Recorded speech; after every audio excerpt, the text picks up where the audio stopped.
Welcome. Welcome to Wharton Moneyball. Welcome to a full hour of sports analytics here on the Wharton Podcast Network. This is Cade Massey hosting today with two of my longtime collaborators, Adi Wyner and Shane Jensen. Our fourth co-host, Eric Bradlow, is out this week doing Eric Bradlow things. Some combination of us are here almost every week of the year. This is big talk, given that we're not going to be on the air next week. Next week is a rerun week, but almost every week, 48, 49 weeks of the year, we're here. Been doing it for more than 12 years now. Looking forward to the next hour. We are going to run our usual format. This is Tuesday afternoon. We'll record, put it up on Wednesday morning. We've got it going in your very favorite podcast locations, but also we have video these days on YouTube if you want to catch us that way. Our format today, guests in the first half of the show, open lines in the second. Our guest, if anyone gets credit as the OG Wharton Moneyball guest, it would be Neil Paine, because Neil was there in the beginning when we were still in the basement of a UPenn building, and Neil was in Philadelphia, to which he will return soon. But first, he's going to visit with us. It's been a little while since we've had Neil on the show. He's probably the leading, most repeated guest on the show. We're always happy to have him. Neil, if you don't know, a sports data journalist. He really is this mix of good with numbers and words. He was practically a co-founder of FiveThirtyEight, did a lot of work there. You can find his work in a lot of places, but especially his Substack these days. Neil Paine, always good to see you. Thanks for making time for us. Hey, thanks for having me back on, and always great to see you guys. Good to see you, man. And your stack O hats. I'm especially seeing the Orioles and the Dodgers and the Colts are peeking out today. I'm going to focus on the Pirates. I see the Pirates. Oh, Pirates are in there. We've got some Pirates talk. I think Shane has queued us up for. Let us begin. We've got the two longest playoff seasons are basketball and hockey. They run concurrently. Both are a lot of fun. And this year they were kind of remarkably parallel. And they both wrapped up one night after the other, both with 4-1 wins in the final series, and both champion teams making 16-3 playoff runs, 16 wins to get to the championship, of course, with only 3 losses, both very good runs in the playoffs. We're talking, of course, about the New York Knicks winning for the first time in, 53 years, and the Carolina Hurricanes, which 20 years might sound like a long time, didn't seem like it's not really a long time. 20 years shouldn't be long in Stanley Cup repeats. That's their second one. I think of them as an expansion team. They're not an expansion team. They're the former Hartford Whalers. Hell, that probably makes them an expansion team, but they've been in Carolina since 98 or so. Okay, Neil Paine, open us up. Take us whichever direction you go. Which of those champions, Knicks or Hurricanes, are you more impressed with? They both had 16-3 runs. They both had really, really good playoff runs. Who are you more impressed with? Well, I think it's the answer based on just the playoffs alone has to be the Knicks. They set a new NBA record for the greatest points per game differential, and I think overall point differential, because they're synonymous with each other in the longest playoff format now. And that was just incredible. If you think about where this team came from and how it was built and how many years they had been trying, and then they kind of finally get this breakthrough, and even to the finals, even midway through the finals, even during games of the finals, certainly nobody really thought they could do it, but they just kind of kept winning. It kept coming back and put together the GOAT comeback as part of that, the 29-point comeback.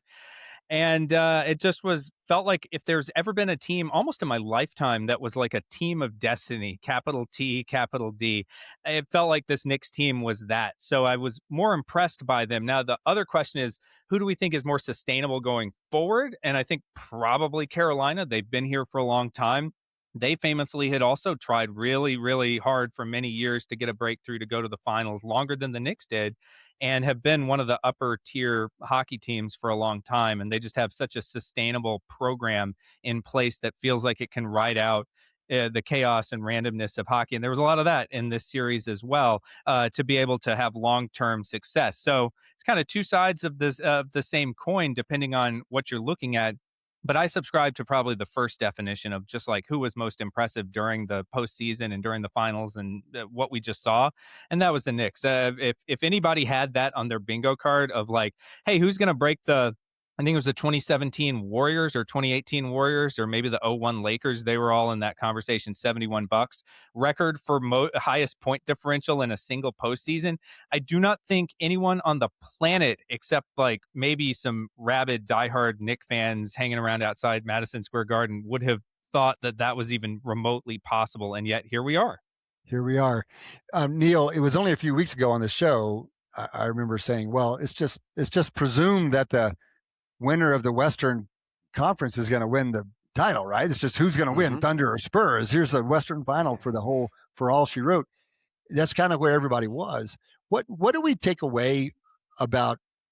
I mean, I guess the main question is like roster construction. It's always a mystery in the NBA. What is there can't just be one way, but what do we take away? Because nobody expected this team to do it. They didn't do it following any pattern that other people have been following. So what do we take away? Yeah, that's the $6 million question, right? I saw some tweet where somebody was like, the hilarious thing about this Knicks run in the finals is that like nobody can really copycat anything off of it. It's impossible to replicate the specifics of like, okay, go out, get an undersized guard that nobody thinks can be the best player in a championship team, sign him to what seems like an above market deal, but ends up being wildly below market. Then go out and get a bunch of guys who played together in college, but trade one of them away and get a guy that was considered soft and capable of stepping up in the playoffs, then fire your coach after making the conference finals multiple years and get a guy who had been kind of floating around as a coach for many years without winning the championship as the head coach, and then put it all together. And lo and behold, you have the best playoff team of all time. There's just, how do you replicate that? But I do think maybe it should just expand our horizons. And if that hadn't already been true when we had previously 7 different champions in 7 years. Now we have 8 in 8 years. That whether it's the second apron, like, you know, you guys know all the theories abounding about why the NBA is potentially quite different now than it was in its entire history before this. But I think maybe we just need to expand our horizons around what a championship team looks like and how to build one, because it's like a totally different paradigm than the one that we were used to like 10 years ago when the Warriors and Cavs were going to the finals every year. And basically the championship hinged, you could almost book it on the day that that the free agency tweet was made by Shams or whoever, Woj, about like where KD was going and where LeBron was going. You basically say like, okay, well, that's your championship in the summer before the following season. You can't do that anymore, in part because there isn't that crazy free agent frenzy because of the restructuring of financial rules, but also because it's just a lot more chaotic and random than it used to be, and a lot more players have led teams to championships than the types of players and the small number of players that had done that in previous eras. So Neil, you've gone from roster construction, kind of team level analysis, to league level analysis, and I want to come back to roster, acknowledging that 8 unique champions in 8 years is cool. I think this is something that most leagues would have striven for, right? And so that's great. But let's come back to roster, and I wonder if there is, one way you're saying it is no one knows. You can't say you wouldn't replicate this what they did, like in terms of which type of player you get, which type of coach you get. But is there, think about it like a feature engineering exercise. So if what you just described was the data, if this was a big data set and we were going to then do some analysis on it, we would engineer some features out of that raw data, some higher level features. And could we think in that, like, can we abstract up one level from 6'1" guards to what qualities the roster provides you? Might that be a productive avenue for thinking about what were the key features in this team? And again, we're acknowledging there's not one way to get it done, but is there something we can learn? And maybe at that next level up, as opposed to the fundamental, player level stuff.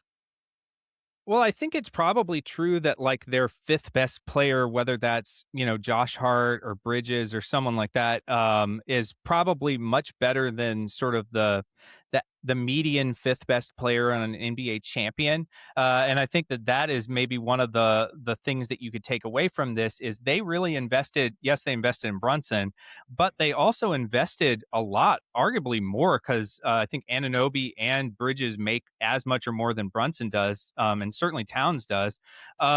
They invested heavily in the supporting cast, like the rest of the starting 5. And they all really complement each other well. They're very versatile players. We saw each of them become like main characters at different times. I think we all recognized that Brunson was sort of the engine that drove everything, but there were times in which like Bridges got hot and kind of carried them early in the series. Anunoby, of course, hit probably people are calling it the hand of God. Maybe that's soccer reference kind of coming in as well. But I think that tip in was one of the biggest shots that anyone ever made in the history of the NBA Finals to kind of cap things off in Game 3. Or Game 4. So really, to me, it's just maybe the lesson is you know who your kind of offensive creator is as the key centerpiece, and it's okay to build around a guy that maybe has defensive shortcomings. He literally has shortcomings height-wise. If you get a good enough, versatile enough, and kind of just all around strong core around him, especially the rest of your starters. But you could get a lot of false positives doing that too, because we've seen a lot of teams be built that way that kind of hit a wall and they can't break through. I think that's one of the interesting things about the Knicks is they were hitting that wall too. They had the most, or I think second most playoff wins in a 3-year span among a team that didn't make the finals to then go on and make the finals the following year. The other team in that category was the 1991 Chicago Bulls. So, you think about the Bulls fighting against the Pistons for so many years, finally getting that breakthrough.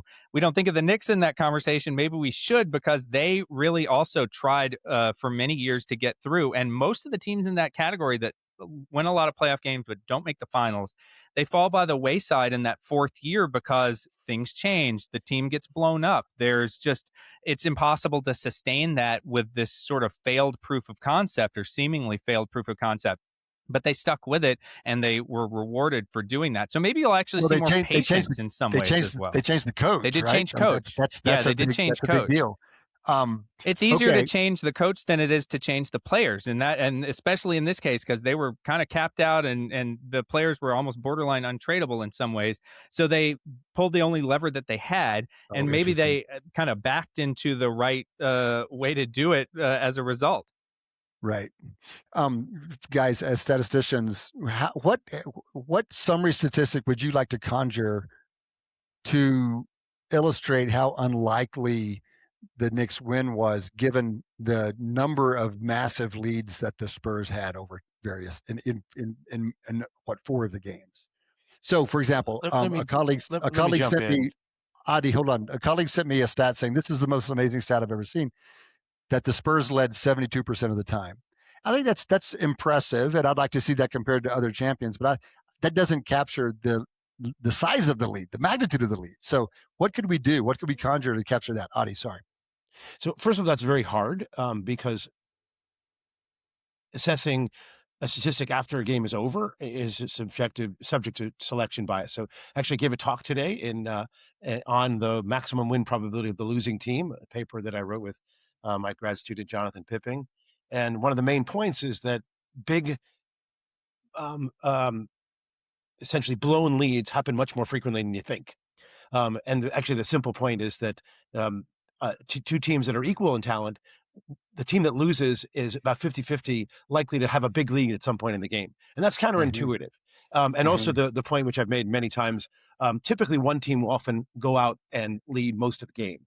And that's the arc sine law. If you model a basketball game as a random walk, which is a reasonable thing to do, you get those sort of funny statistics, and most of the public doesn't realize the actual behavior of these random variables. But what the Knicks did is ridiculous. I mean, we just know that intuitively. I mean, they came back from a 29-point deficit at some point, 20 points in the fourth quarter. Almost every statistical model suggests that's a 1 in several, 1,000 event or so, approximately. Really? Yeah, I think so. 99.6. I mean, I'm kind of with you, Adi, what you were first saying. I think lead shifts. I mean, I would like to know what the probability is, like, of a blown 20 point. I know it doesn't. It's notable because it happened in the finals, but I don't of course know it's notable. It happens, but I will say one thing about the. I feel like we're underestimating the denominator of these kinds of occurrences, like in basketball games. Well, it seems like the swing can be the dramatic. The simple point that having a lead of that size generally isn't blown. I mean, that's just the definition of a win probability that size. But I will say something about NBA win probability models, at least the public ones, and that's the only ones that I have access to. Our work does show that the NFL win probability models are much more calibrated than the NBA. The NBA ones are bad. And most, particularly where they're bad, they give way too much weight to a big lead, and particularly late in the game. Those things happen, I think, much more frequently than the models indicate. That's and true. I think a lot of people's intuition, we almost you didn't present it this way at all. You didn't do this, but like conditional, and maybe this is what you were getting at, Cade, with your kind of question in the general is, conditional on there being one big point blown lead in the series, one game going that way. Do we then just apply every other game as an independent event and multiply out these very rare events? No, I mean, maybe maybe these aren't correlated with each other. Whatever is systematically happening makes it more likely to happen. I think it's important. We got to bring this front and center. We've been talking about the Knicks the entire time. Yeah. Can we talk about the Spurs? I mean, the greatest X comment I've ever seen in my entire life was the Spurs are really great at taking the lead, but not so great at holding the lead. And the really funny thing about the lead is the important part is the holding. That, of course, is a riff on Seinfeld with the rental car reservations. But can we talk about the Spurs? That's the thing that I don't quite understand. If you flip it over, are they really part of this outcome? Did they blow it in like an epic fashion based on psychological shortcomings, inability to play when it gets, all these things that it's not as easy, I feel like, as football, where you can be like, oh, well, they stopped running the ball or whatever. Like, it's hard, at least for I'm with Adi. It's hard for like kind of I guess a little bit more of a naive person to sort of like be like, are there sort of signs that they like take their foot off their gas in some terrible way or whatever? Well, they did make some mistakes late in those games for sure, like, in terms of shot selection. And then especially you think of like, potentially dribbling out the clock in one of those possessions, the one where Anunoby came down and blocked the shot anyway.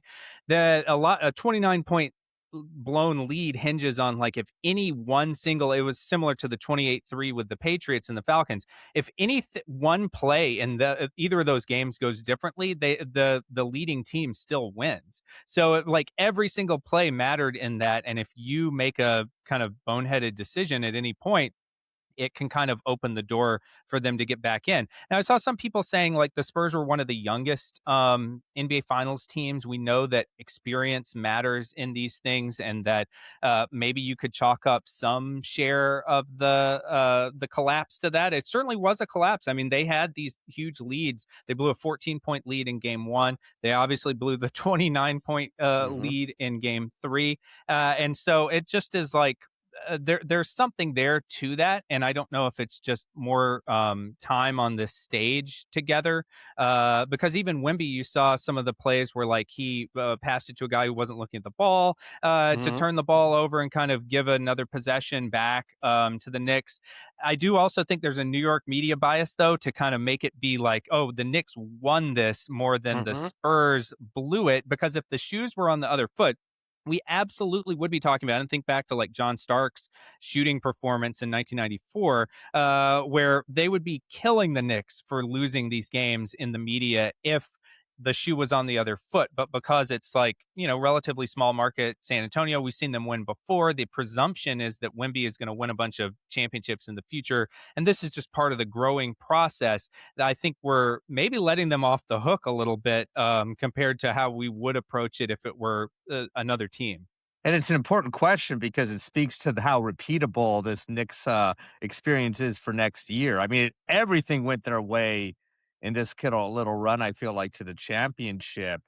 Are they even the betting odds favorites for the champion? No, not they're even not close. even second. Yeah. So I guess a lot of people are attributing at least a lot of this to kind of the breaks going their way.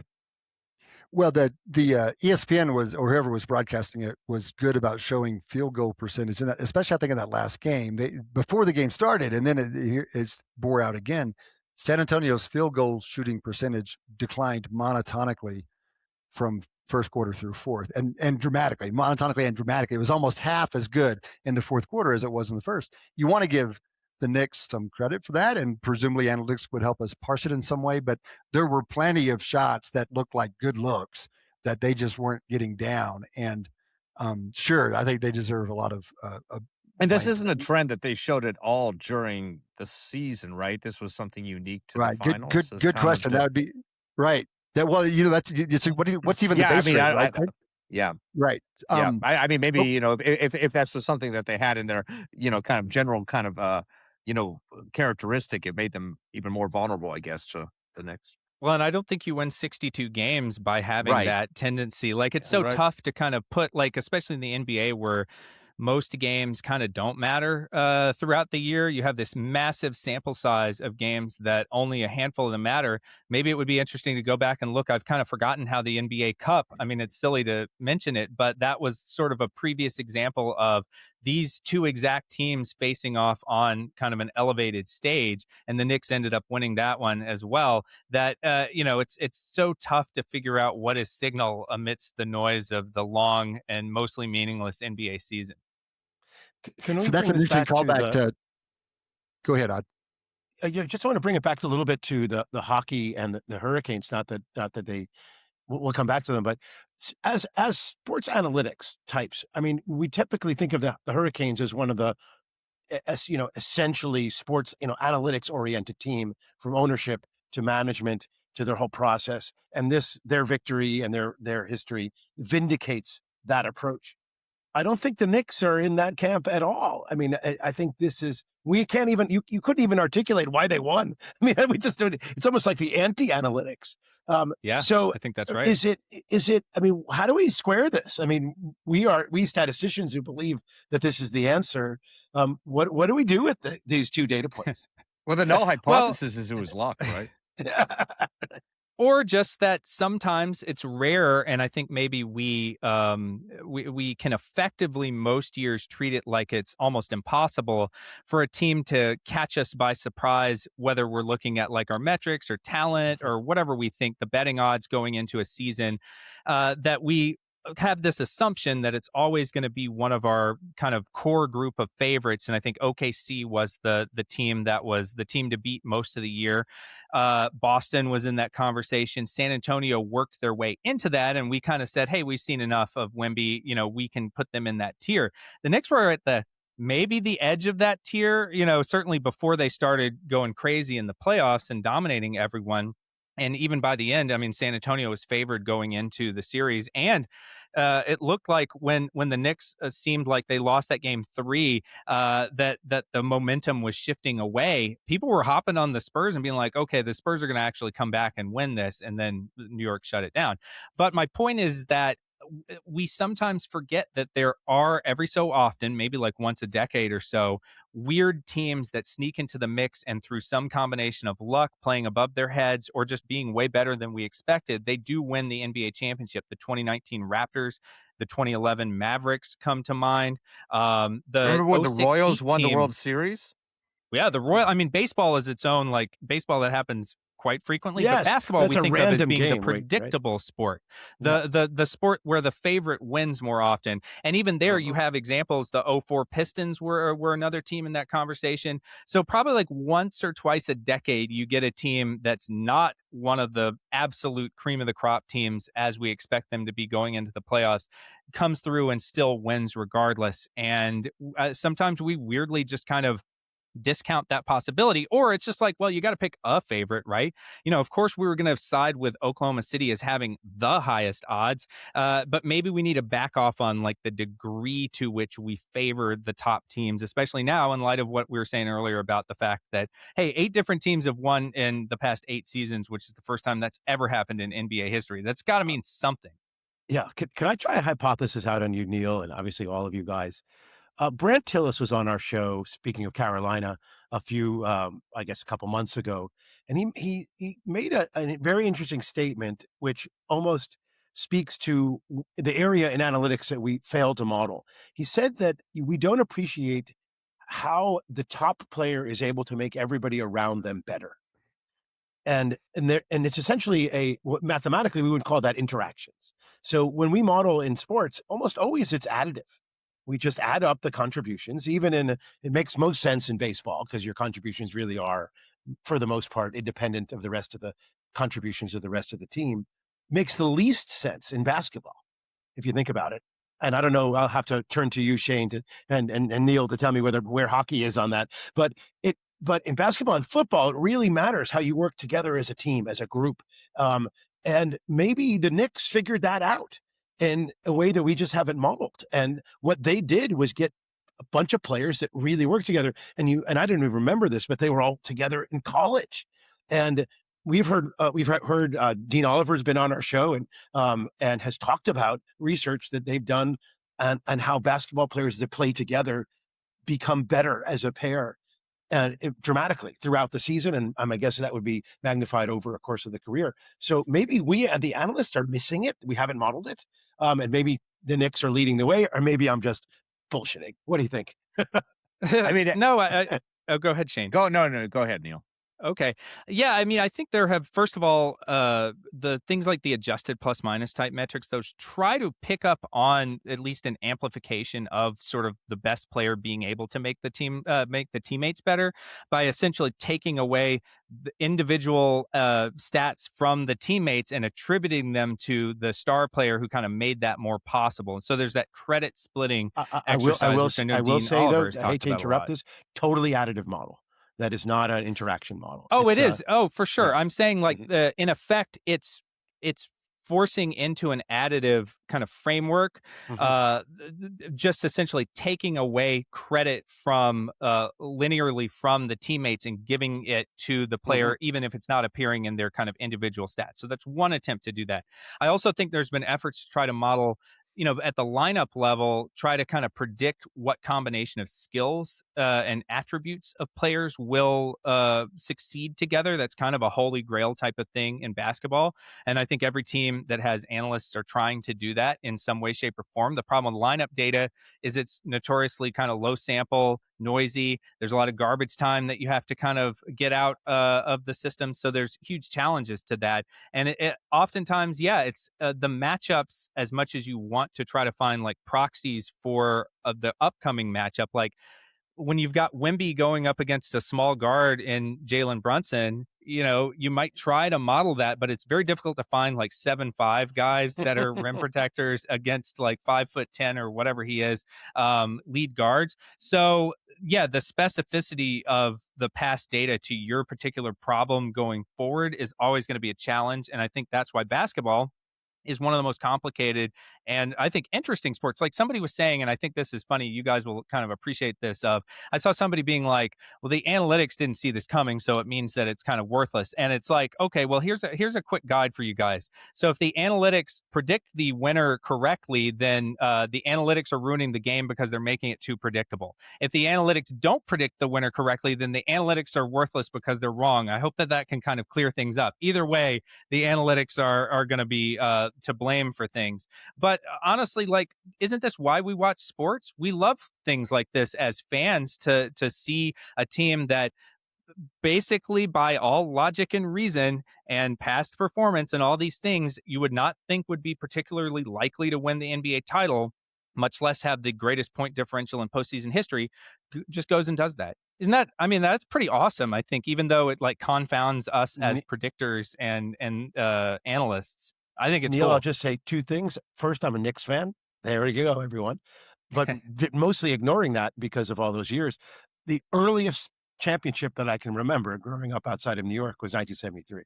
So okay, that's the first one I remember. Now it's the last one that I remember. So it's a short period of time. Hopefully a New York team will do something again pretty soon. I wonder which one I'm thinking about. You all know. But take a guess. Not likely. But when you mention that I mean, we love the game as game, right? It's so exciting, particularly when you're a fan and when you have a rooting interest in the team that does this. But as analysts, let's just stand back. We want to crack it open. I mean, and that's kind of the goal. And I'm wondering whether the big gap in our analysis has been combinations in basketball. We really haven't done a good job figuring out how to model players who work together, combination skills that work together, simply because it's hard. But now the data is coming, and maybe we'll move forward.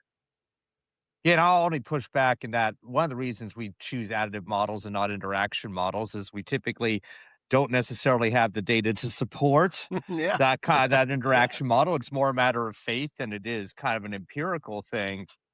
And so New York, we will get some data. I mean, again, we keep talking about like what's going to, prospectively, they had nobody could argue they had a gigantic positive residual this year.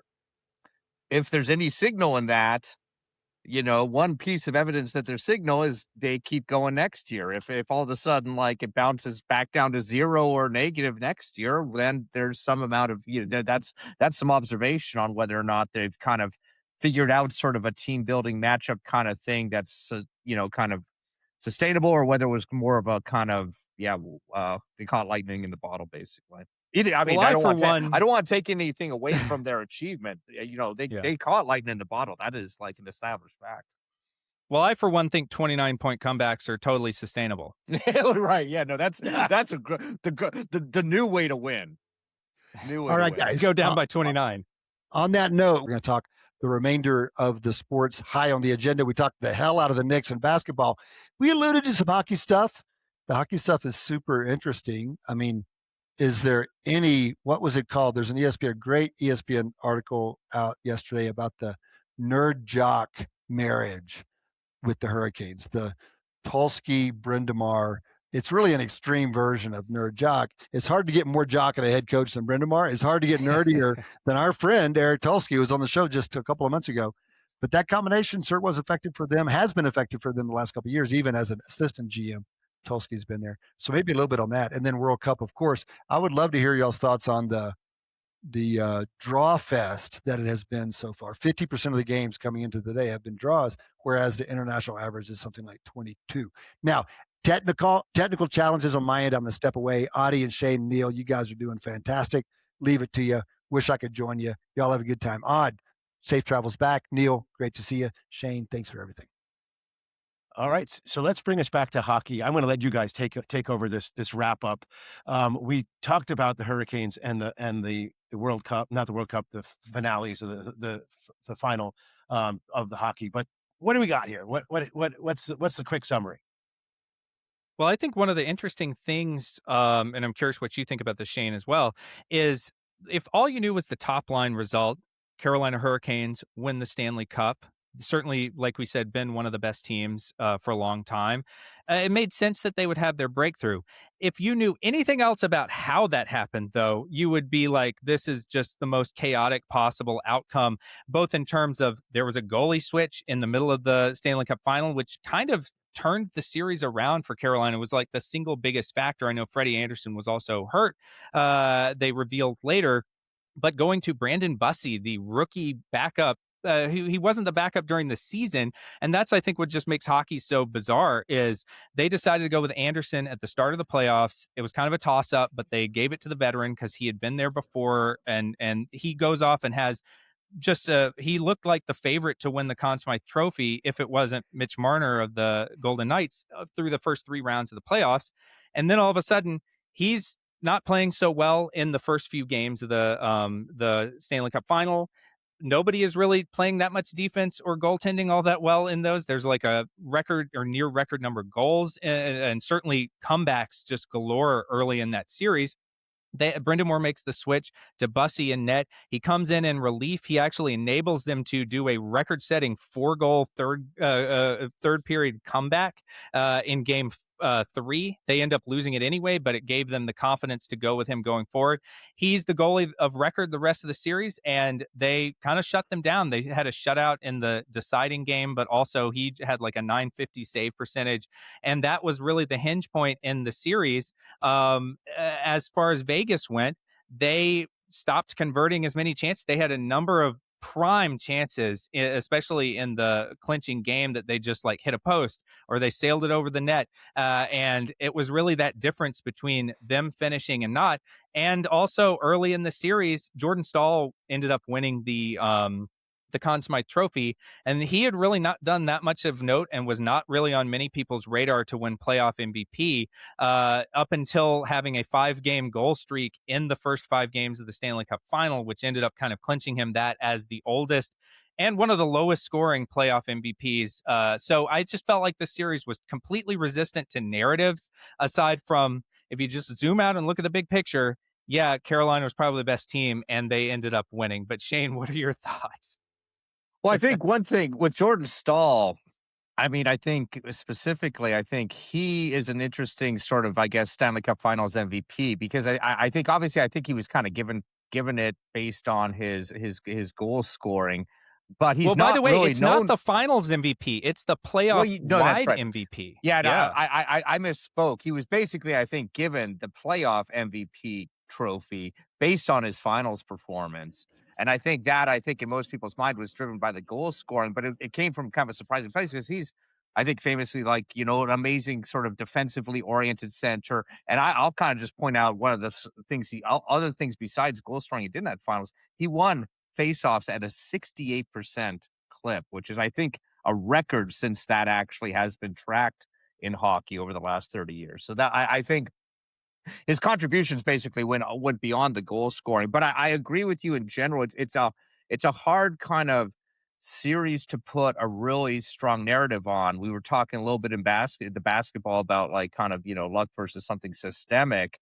Um, I mean, I would like to say that I think in general, one of the reasons Carolina was able to kind of manage that goaltender shift and everything like that and kind of feed off it is that they are generally a very good defensive team. But Neil, as you pointed out, they weren't playing very good defensively in those first few games with Anderson in net. All of a sudden they switched to Bussy. And I feel like the defense also got better in front of the goaltender. And I don't know if that speaks to like some kind of, Adi, you were talking about interaction kind of effects. I think defense, goaltender, it's subtle and maybe we're overreading this one situation, but I think that that's an example of a hockey interaction that can kind of happen at least locally. Let me ask you guys a question. Our resident hockey expert, Shane and Neil, in soccer, we're going to get to that in a moment. You have XG, which is really important because it's very low scoring. Basketball, we never bother with it because it's so high scoring. We don't really think about points above expected. How does there is an XG for hockey? How'd that play out? I mean, did the Hurricanes win on substantially on the XG score, but just squeaked by more on the G score, or vice versa, or what's the story there? The Hurricanes. Well, the Hurricanes perennially dominate XG because they just have such possession of the puck and they're sort of constantly creating these sort of positive XG events at all times. So maybe the difference there is that like the finishing quality was better than it has been in those playoff losses that they've had in the past. It's like they're always going to have opportunities. It's just a question of whether they eventually cash in on them at sort of a higher than expected rate. And they finally got that. But certainly they did have, I believe, the lion's share of the events, whether it's like scoring chances, expected goals, all those things during the course of the series. They had, let's see, there's a great site called Natural Stat Trick that I want to shout out that is my kind of go-to source for this metric. And so I think that that's one.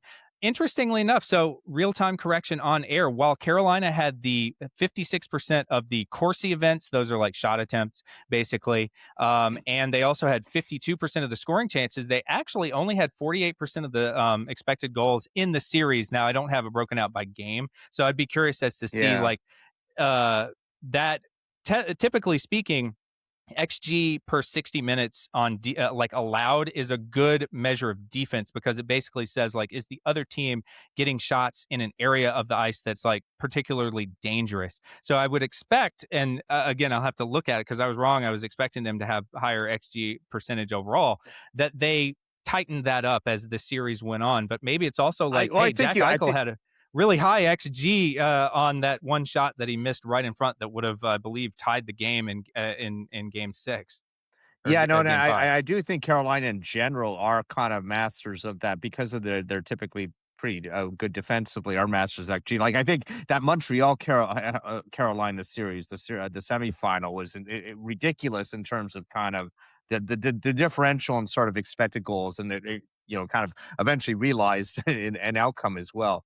But I do kind of feel like, again, it maybe comes back to a little bit what we were talking about before of the kind of feel like Carolina somehow got out of their defensive mode, or maybe, the Knights were just kind of getting getting some lucky opportunities in those first few games. I do kind of think somehow the goalie switch also led to this kind of defensive, or at least them kind of getting their usual defensive groove back, I guess, is the way I would maybe describe it. So I'm just going to pipe in. I'm always looking for projects for our students, and Neil, you're always looking for things to write about. But I'm kind of curious. Maybe you know the answer. What is the rough approximate relationship between XG differential and winning on the game level, and XG differential and winning at the 7-game series level? And I would guess that the latter one is probably higher. Usually at a game level, there's a much weaker relationship between the XG differential and winning, but because it actually went the other way, I think it's pretty surprising. I mean, and obviously one of the things that we just finished a hockey data competition, and the inside baseball that we put into the little nugget into the model was the importance of the goalie. And because goalies can really make a real important contribution to the dampening of the XG, because they can stop shots and that can change it. So what do you think about that as a project? And maybe that it's really just the goalie performance that saved them. Well, we know that sort of if you had to pick whether you would win the save percentage battle or sort of, I guess, save percentage above or expected based on XG, or the XG battle, you absolutely would rather win the save percentage battle, because goaltending performance backward looking is like the biggest driver of who wins any hockey game and any series. How predictable it is an open question. It's traditionally been quite noisy trying to predict who would be the best goalie and which goalies would play the best going forward. And in a weird way, we saw this. I mean, the Hurricanes, in addition to being the masters of like, hey, over a large enough sample, if you control enough possession and have enough of the XG over many years, even years worth of sample, you will eventually win the cup. They are also an example of how mercurial goaltending is, because they put in one of the worst goalies in the league from the regular season, Freddie Anderson. He was the best goalie in the playoffs through 3 rounds, and then was not good early in the series. And they put a rookie backup in who then played the way he had been playing earlier in the playoffs, and they won the cup. So it's like this weird duality of goaltending luck layered over the long-term, hey, let's just control all of the possession over the course of a decade. All right, so that's great wrap up for hockey. Why don't we spend our remaining 5 or so minutes giving us a quick recap of the World Cup? And my distant attention as an American, I have to confess it. I did follow the Americans. They won. They sort of surprisingly big. They look great. Oh yeah, they look great. And then the other data point that I paid attention to was Spain playing to a tie against a terrible team, and there was a lot of ties. We heard that from Cade before he slipped out. So what is your assessment of, at least from a statistical angle, of the first rounds of games that we've seen? It seems very chaotic. It's in keeping with what we saw. It's just like the NBA and NHL kind of never left, and we're still, continuing it with the World Cup, because, these draws, I think what was notable about them is that they were also, most of them, if not all of them, were lopsided, like pregame odds, where you would expect the favorite to get the points out of the situation. In a lot of cases, like a team like Cabo Verde playing against Spain, a draw is a win for them. I mean, they were not expected to win that game. It was one of the biggest upsets, even though we think of upsets typically as being like handing a loss to the favorite. This was handing them a tie, and that was a huge, massive upset. And we're in the middle of one right now as well as we record. We don't know how it's going to, once you listen to this, you'll know what we don't know, but France is tied with Senegal into the 65th minute of this game, and that's kind of been a continuation of yesterday as we record this, so it would have been on Monday. 4 draws. That was the first time since 1958 that there were 4 draws on a single day in the World Cup, and only the second time that's ever happened. And those draws substantially changed the odds for what were already, I think this was sort of, the favorites were less favored than usual going into the tournament as well. Like Spain and France were the co-favorites at about 16% each, if you kind of normalize everything to add up to 100%. Normally the favorites closer to 20% rather than around that 15-16% mark. And we just saw like Spain's odds of winning the tournament went down by 2 percentage points with that one draw in their opening game. Belgium was handed a draw, they dropped in terms of their odds to kind of make a deep run into the knockouts.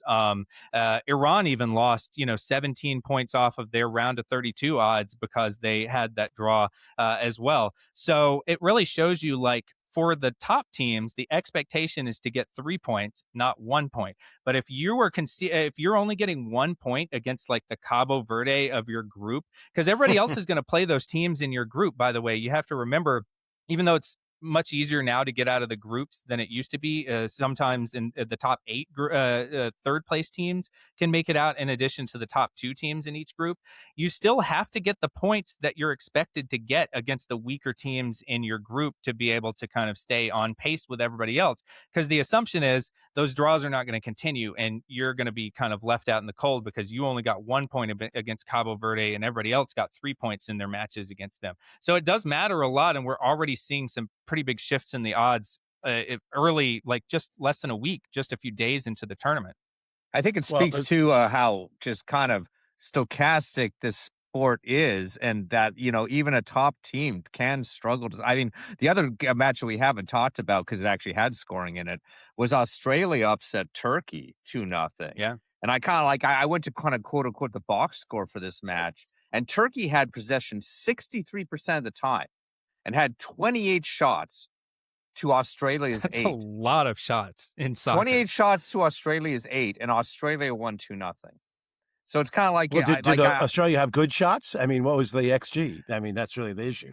Yeah, I guess I guess that's right. But I think it just speaks to kind of like you can kind of dominate, Like I watched both the Spain one against Cape Verde, and they were just basically in the Cape Verde zone the entire time and couldn't convert. And then I watched a day earlier, or 2 days earlier, Germany Curacao, basically the same game except the Germany goals went in, and it ended up being 7-1.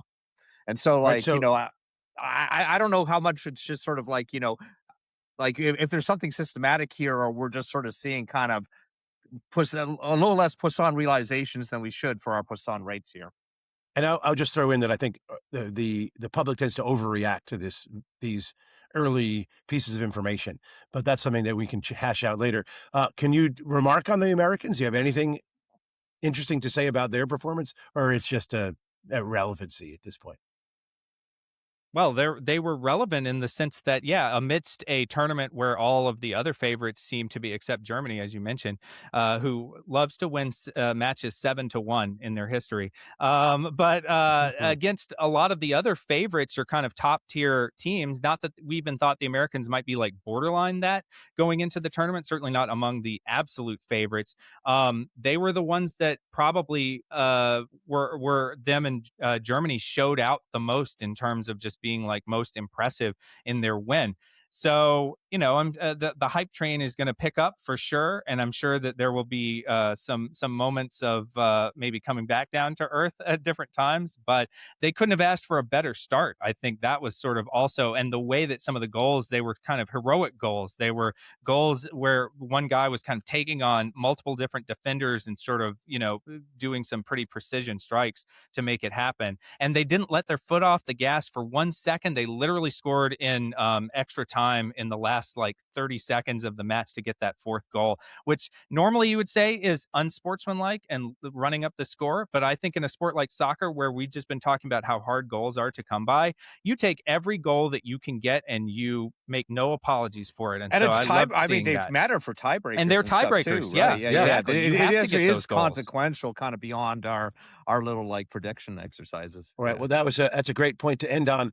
I want to thank Neil Paine for joining us this hour. He'll be coming back to Philly, so we expect to see you more in person, and that's great for the show. Thanks Shane and Cade.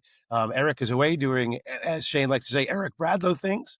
I want to thank our producers, Jacob Grodnick, Adi Patel, Marissa Renna, for doing the things that they do to help make this show run every single week. We are off next week, so in a couple weeks, there'll be a lot more information, a lot to talk about. Maybe we'll even mention the word baseball in 2 weeks, which would be exciting. We have we're actually in the doldrums of baseball, so maybe it was fitting that we not talk about it at all this week. But hope you guys, our listeners, come back and join us in 2 weeks. We'll be running a rerun next week. Thanks everyone, and enjoy your sports, enjoy your statistics, and have a good week.